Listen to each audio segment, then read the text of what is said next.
अस्सलामुअलैकुम, मैं हूँ Salma. Welcome to Kola Shahi kitchen में। आज आपके लिए लेकर आई हूँ हमारे गांव की Ramzan special recipe, restaurant style chicken तंगड़े कबाब की रेसिपी। ये रेसिपी बहुत ही टेस्टी बनकर है।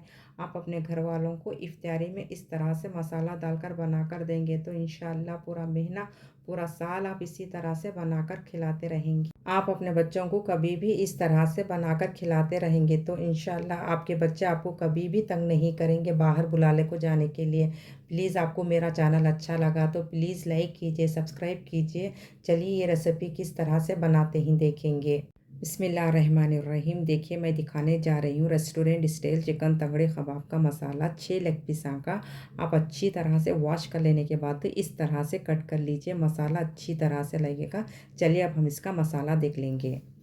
आप ये स्पून से मेजर करके अदरक लहसुन का मसाला फुल, देखिए आप अदरक का इस तरह से ले लीजिए। लहसुन का भी फुल आप इस तरह से ले लीजिए। चिकन को फर्स्ट हम मैरिनेट कर लेंगे। देखिए आप ये स्पून से मेजर करके सूखे मसाले ले लीजिए। फुल को तो आप इस तरह से ले लीजिए, हाफ को तो आप इस तरह से ले लीजिए। आप ये स्पून से मेजर करके पूरे मसाले ले लीजिए, ना तो कम ना तो ज़्यादा होंगे। 1 टेबल स्पून आप चिकन तंदूरी मसाले का पाउडर ले लीजिए। 1 टेबल स्पून आप 1 2 3 नूडल मसाले का पाउडर ले लीजिए। 1 टेबल स्पून आप चाट मसाले का पाउडर ले लीजिए। हाफ टेबल स्पून आप हल्दी पाउडर ले लीजिए। हाफ टेबल स्पून आप गरम मसाले का पाउडर ले लीजिए। नमक आप अपने टेस्ट के हिसाब से डाल लीजिए। फर्स्ट आप इस तरह से बोल लेकर चिकन के पीसा डाल दीजिए। फर्स्ट हम चिकन को मैरिनेट कर लेंगे। चिकन के 6 लेग पीसा इस तरह से डालकर होने के बाद चलिए अब हम इसमें मसाले डालेंगे। 1 टेबल स्पून आप अदरक का पेस्ट डालिए। 1 टेबल स्पून आप लहसुन का पेस्ट डालिए। 1 टेबल स्पून आप चिकन तंदूरी मसाले का पाउडर डालिए। 1 टेबल स्पून आप 1 2 3 नूडल मसाले का पाउडर डालिए। 1 टेबल स्पून आप चाट मसाले का पाउडर डालिए। हाफ टेबल स्पून आप हल्दी पाउडर डालिए। हाफ टेबल स्पून आप गरम मसाले का पाउडर डालिए। 1 टेबल स्पून आप नमक डालिए। नमक आप अपने टेस्ट के हिसाब से डाल लीजिए। पूरे मसाले इस तरह से डालकर होने के बाद एक बार अच्छी तरह से मिला लीजिए। आप लेग पीसा को कितना अच्छा मसाला लगाती हूँ उतना अच्छा तंगड़ी कबाब का मसाला बनेगा। देखिए आप लेग पीसा को अच्छी तरह से मसाला लगा लीजिए। देखिए आप इस तरह से लगाकर होने के बाद मिनिमम आप 1 घंटे टाइम के लिए मैरिनेट होने के लिए रख दीजिए। चलिए अब हम इसे मैरिनेट होने के लिए रखेंगे। उसके बाद में हम दूसरा मसाला देख लेंगे। देखिए आप तंगड़ी कबाब को धनिया आप इतनी ले लीजिए। आपको नहीं मालूम हो तो 1 मुट्ठी फुल आप इस तरह से ले लीजिए। आपको ये भी नहीं मालूम हो तो मैं दिखाती हूँ आपको किस तरह से डालना है। काले मिर्चा फुल आप इस तरह से ले लीजिए। तंगड़ी कबाब को पूरे मसाले इस तरह से डालिए। तंगड़ी कबाब बहुत ही टेस्टी बनेगा। 40 काजू ले लीजिए। 5 हरी मिर्चा ले लीजिए। 3 टेबल स्पून आप काले मिर्चा ले लीजिए। 1 टेबल स्पून आप ज़ीरा ले लीजिए। आपके पास कौन सी कटोरी है वो कटोरी से मेजर करके बारीक काट के 2 कटोरी फुल आप धनिया इस तरह से ले लीजिए। 1 कटोरी फुल आप दही ले लीजिए। 20 पुदीने की पत्ते ले लीजिए। तंगड़ी कबाब बहुत ही टेस्टी बनेगा। फर्स्ट आप इस तरह से सूखा जार लेकर मसाले पीस लीजिए। 40 काजू डालिए। 5 हरी मिर्चा डालिए। 3 टेबल स्पून आप काले मिर्चा डालिए। 1 टेबल स्पून आप ज़ीरा डालिए। 20 पुदीने के पत्ते डालिए। आपको नहीं मालूम हो तो बारीक काट के 2 कटोरी फुल आप धनिया इस तरह से डाल दीजिए। 1 कटोरी फुल आप दही डालिए। पूरे मसाले इस तरह से डालकर होने के बाद मेन आप यहाँ पर देख लीजिए, पानी आप थोड़ा भी मत डालिए। दही में अच्छी तरह से बारीक पीसे जाएगा। चलिए अब हम इसे पीस लेंगे। चलिए अब हम इसे देख लेंगे। देखिए आप इस तरह से 100% भी बारीक पीस लीजिए। मेन आप यहाँ पर देखिए पानी थोड़ा भी मत डालिए। दही के इसमें अच्छी तरह से बारीक पीसे जाएगा। इस तरह से 100% भी पीस लीजिए। आप इस तरह से पीस के होते के माने साइड में रख लीजिए। मैं दिखाती हूँ किस तरह से लगाना है। देखिए आप इस तरह से 1 घंटा टाइम मैरिनेट होने के बाद पीसा हुआ मसाला डाल दीजिए। मिनिमम आप 1 घंटा टाइम मैरिनेट होने के लिए रखिए। तंगड़ी कबाब बहुत ही टेस्टी बनेगा। देखिए आप पीसा हुआ मसाला इस तरह से डाल दीजिए। पानी आप थोड़ा भी मत डालिए। पूरा मसाला इस तरह से डालकर होने के बाद लास्ट में आप इस तरह से 1 टेबल स्पून आप कॉर्नफ्लोर डालिए। लेग पीसा से मसाला बिल्कुल भी नहीं हटेगा आपका। देखिए पूरा मसाला इस तरह से डालकर होने के बाद अच्छी तरह से मिला लीजिए। मिलाकर आप सिर्फ नमक टेस्ट कर लीजिए बराबर है या नहीं। टेस्ट करके नमक डाल लीजिए आप। लेग पीसा के कट पीसा को मसाला अच्छी तरह से लगा लीजिए। तंगड़ी कबाब बहुत ही टेस्टी बनेगा। देखिए आपको इस तरह से मसाला लगाकर होने के बाद चलिए अब हम इसे फ्राई कर लेंगे।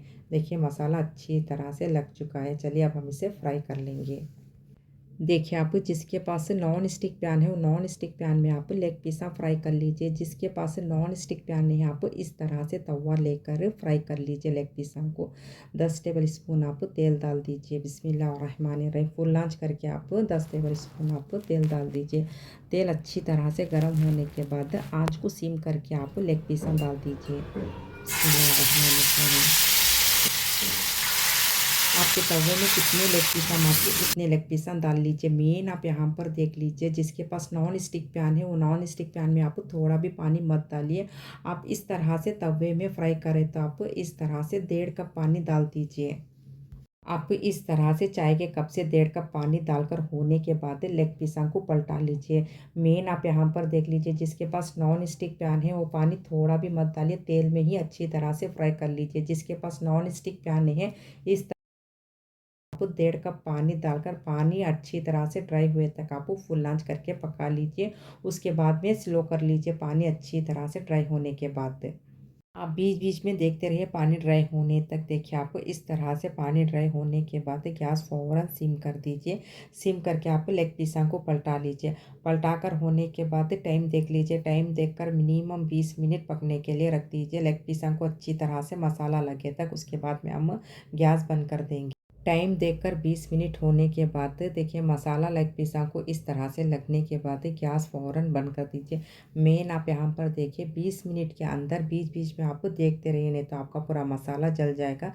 इस तरह से लेग पीसा को मसाला लगने के बाद आप निकाल लीजिए। लेग पीसा इस तरह से फ्राई करके होने के बाद एक प्लेट में निकाल के रख लीजिए। उसके बाद में हम रेस्टोरेंट स्टाइल जैसा चिकन तंगड़ी कबाब को भून लेंगे। चलिए अब हम इसे भून लेंगे। देखिए आपके पास स्टैंड है तो चिकन भून के खाइए। आपके पास स्टैंड नहीं आता आप वैसे भी चिकन के लेग पीसा खा सकती हैं। आपके पास ऐसे कितने भी स्टैंड आते इस तरह से स्टप स्टप रख लीजिए। आपके लेग पीसा थोड़े भी जलेंगे नहीं। चिकन तंगड़ी कबाब बहुत ही टेस्टी भुने जाएगा। आप स्टप स्टप इस तरह से स्टाना रख लेने के बाद देखिए भूनने का स्टान रख लीजिए। रखे होने के बाद इसके ऊपर आप चिकन के लेग पीसा रख लीजिए। बिस्मिल्लाहिर्रहमानिर्रहीम। लेग पीसा इस तरह से रखे होने के बाद देखिए आपको मेन यहाँ पर आपके पास इस तरह से स्टप स्टप स्टाना आया तो आप 5 मिनट के बाद में आके पलटा लीजिए। आपके पास इस तरह से एक ही स्टान आया तो आप वही करके पलटा लीजिए नहीं तो आपके पूरे लेग पीसा जल जाएंगे। के पास इस तरह से स्टेप स्टेप स्टाना है तो आप रख लेने के बाद 5 मिनट के बाद में आके पलटा लीजिए। आपके लेग पीसा थोड़े भी जलेंगे नहीं। आप लेग पीसा को अच्छी तरह से भूनते रहिए। रेस्टोरेंट स्टाइल से भी ज़्यादा टेस्टी बनेगा तंगड़ी कबाब हमारा। देखिए आप इस तरह से 5 मिनट के बाद में आपको पलटाते रहिए बहुत ही टेस्टी बनेगा। आपके लेग पीसा थोड़े भी जलेंगे नहीं। आपको किस तरह से भून के खाना है आप उसी तरह से भून लीजिए। आपके पास गैस का एक ही स्टैंड है तो आप वही खड़के लेग पीसा को पलटाते रहिए। आपके लेग पीसा थोड़े भी नहीं जलेंगे। आपके पास स्टप स्टप स्टैंड है तो आप 5 मिनट के बाद में आपको पलटा लीजिए। आपके लेग पीसा थोड़े भी जलेंगे नहीं। देखिए माशाल्लाह चिकन के लेग पीसेस रेस्टोरेंट स्टाइल से भी ज़्यादा टेस्टी बनकर हैं। आप तब तक आकर पलटाते रहिए। देखिए थोड़े भी चलेंगे नहीं आपके लेग पीसा। इस तरह से भून के होने के बाद रेस्टोरेंट स्टाइल तंगड़ी कबाब रेडी हो गया है। चलिए अब हम इसे सर्व कर लेंगे। माशाल्लाह अच्छी तरह से भून चुके हैं। देखिए आप इस तरह से भून के होने के बाद चलिए अब हम इसे सर्व कर लेंगे। बिस्मिल्लाहिर्रहमानिर्रहीम। देखिए चिकन तंगड़ी कबाब बहुत ही टेस्टी बनकर है। आप अपने घर वालों को इफ्तियारी में इस तरह से एक बार मसाला डालकर बना कर दीजिए। इंशाल्लाह आपकी बहुत ही तारीफ़ करके खाएंगे। आपको बहुत ही दुआ देंगे।